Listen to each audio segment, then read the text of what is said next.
Okay, hi everyone. Wow, lovely crowd. I see faces that I already know and faces that I would love to know. Thanks for having me. I'm Tal. I go by many hats, but I'm the president of the Israeli FinTech Association. Established it 2014. Been around fintech for a very very long time, and a lot of people ask, what's so special about the Israeli ecosystem? Why is it booming? Why is it so many startups are coming? And I have a presentation that I'll show you some numbers and figures, but essentially four elements, four things that makes really things move.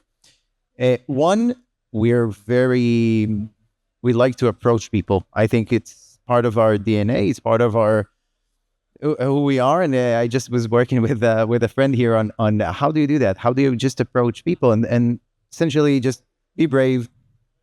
I know it sounds a bit maybe philosophical, but at the end of the day, we don't take no for an answer, and that's really inherent in our genes. Um, Second, and most and really important, we have um, a great framework of governmental regime that creates a really good space for investors to invest, meaning that there are angel laws and different tax benefit for investors. So we draw a lot of investments into Israel.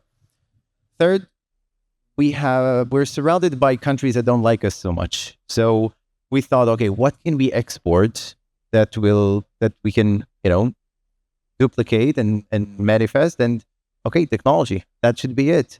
And a lot of our efforts as a country, and from government level to really all the business in Israel, we're trying to create technology and deliver it globally. And lastly, and not lastly, another thing really important is we have a mandatory draft. I guess some of you probably know it. So I've been 4 years in missile boats and submarines. It doesn't matter if you're in intelligence unit or you're on the field. You get a lot of entrepreneurship skills. So when I was 22, I already dealt with life-threatening situation. I managed people. I had to deal with failure, and I had to plan things. Not a lot of 22-year-old know how to do that. And it really paved the way. If I open a startup or a coffee shop, it doesn't matter. I was better equipped. Lastly is the law of return. The law of return means that any Jewish person can come claim citizenship in Israel, and they do that a lot. So if I'm an Israeli startup and I want to focus on Romanian market, it's very easy for me to find people in Israel that came from Romania that understand the culture, understand the mentality, and get my bearing on the product, or even get connections. And if Romania is pretty close, but if it's India, if it's Australia, if it's US, you can find people to work with in Israel, and all these combined together are manifesting this phenomenal ecosystem that just sprout more and more innovation. I'll touch on a couple of slides. So there are 13 active unicorns as of today in Israel. Pretty proud of that. A fun fact. It's fun for me. Thanks. Wow, I'll tell them. Um, that's very nice for you, actually. A fun fact, maybe more fun for me, but it's we're the second largest country in the Nasdaq, meaning that Israeli startup that are listed on the Nasdaq are listed second in the world after US in the capital in Nasdaq, which is unbelievable to the size of the country that we are. So some of the companies you probably know, like Payoneer, Pagaya. I'm not sure if that's the crowd, but eToro, Navan, Riskified, Lemonade, awesome, really out of the box kind of insurance company, peer to peer. And at the end of the day, we have 42,000 people working in fintech, which is 7% of entire Israeli high-tech workforce. Now, you need to understand, most of the tax in Israel is coming from high-tech. So it's not only while we're generating technology for next generation and disrupting different markets, it has a huge impact on Israel itself. So if you try to think about it, this circle kind of keeps continuing going, right? So more investment into tech, coming to new entrepreneur, building new platforms, selling abroad, exiting, getting money back to Israel to, well, reinvest that capital. And you see this as, we call it the founder mafia. Okay. I don't know how well you can see, because I can see, and I'm closer than you. Can you see? Is it readable? Okay. I blame it on the screen and not my presentation. But the idea is that people that create companies come back to create their next company and following company. And it's not just because, oh, he's a serial entrepreneur. What is a serial entrepreneur? Why do they do that? They do that not only because, yeah, we succeeded, so let's get capital from the investor we know, or we have the backing of investor just because our name is already there. They're actually grouping themselves with other people with the same ideas and saying, okay, we want to deliver back to the country. Let's build something new together. And that's where you get the same founders in eToro. Wow, I can't see anything. Okay, anyone wants this later, I can share. But you get the idea. It's a founders mafia and really interconnected.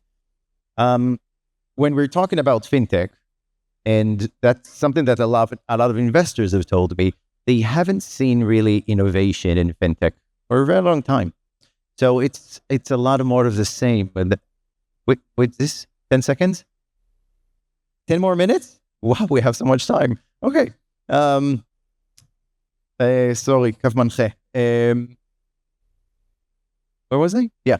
So in fintech, we don't have a lot of innovation sprouting. I know you think that it's not the case, and I'm not supposed to be the one who tell you that there's not a lot of innovation in fintech, but that's the case. There aren't enough disruptive elements in fintech. We see a lot of the things just over and over, a bit different value proposition, maybe different or hyper segmentation of the audience. But try to think, when was the last time you heard about something in fintech that you haven't heard before?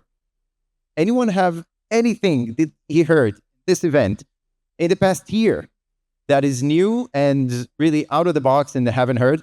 I'm not going to put you on the spot. But if you did, I'd love to hear, because there's a gap. And we feel that gap. We feel that in the number of investment in fintech. We feel it in the type of innovation that we see. And it's not just from Israel, but we feel it in Israel, and we try to focus and try to, I think, get out of the box. So how can we do that? That's the three elements that I want to talk about. We'll keep AI adoption to the end because I want to show you something, but we'll start with embedded finance. And embedded finance, for me, I really believe that's the next generation for fintech. Fintech shouldn't be a standalone segment. It should be an add-on to whatever you're doing. Because essentially, who do we purchase financial services from? From people we trust, or from companies we trust, or from brands we trust. So if the brand holds the connectivity and interaction with the customer, they should be offering the fintech offering. So, and we have many examples of that. Okay, Shopify, 50% of their revenue is fintech related. They're not a fintech company. Get, right? All the apps that you're using for payment. Get started, Get Cash, for their, Get, it's very similar to Bolt and Uber. So also Uber did Uber Cash, and they understood, okay, we have all these crowd of drivers, right? You can say that they rely on us. You can say that they trust us.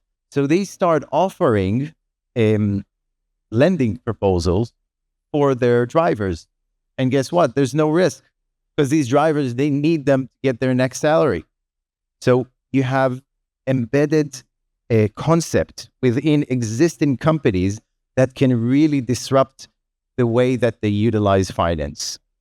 So Uber, again, just an example. I've been working with many companies on, okay, these are the interactions that we have with customers, with suppliers, with all customer suppliers at most. Where can I put additional value proposition? And you'll be baffled on the things that we find. So embedded finance is really a crucial one. And this is just not relevant, huh? It's impossible to read. Sorry. I'll give you another example. We have a company that provide the software to manage temporary workforce. Okay, we're working with all the stadiums around the world. So think Wembley Stadium, for example. Let's say there's a concert at Wembley. How many workers do you think Wembley needs? Throw a number. Any number. Thank you. How many? 3,000. Great. It's 9,000 for a single match day or a concert. They have one every day. How do you manage? How do you operate? Let's put that aside for a second. I want to focus on the unseen opportunity of fintech, because you have 9,000 people coming to work for a single day. They need to get paid. They need to get paid. Most likely they're one-time kind of a gig. Most likely they rely on cash. If I can offer them early wage access, I'm pretty sure they're going to grab it. And guess what? We're offering that, and it's booming like insanely, because they want to finish the shift and get their money at the same moment.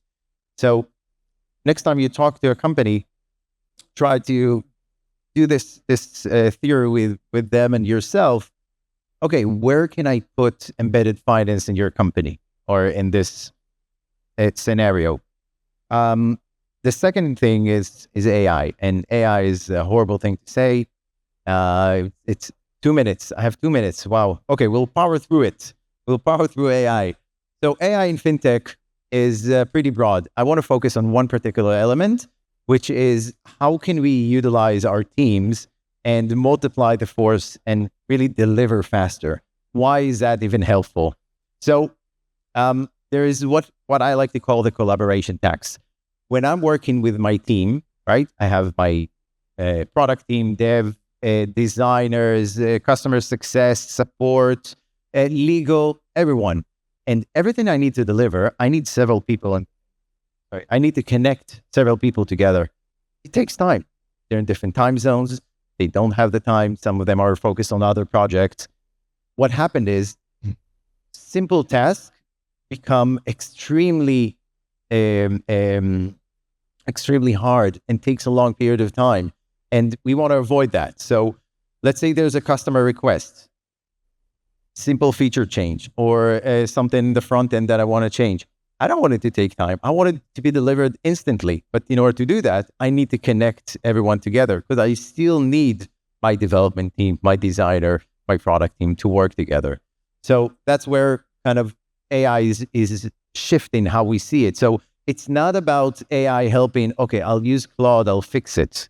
It's not about working with one person. It's about working as a team and utilizing AI as a team in order to kind of work together. So think about it. This is probably what you feel if you're a startup or you're delivering any product. So you have your customer or support that's sending an issue. You have your product that's trying to understand what the issue was and build the solution.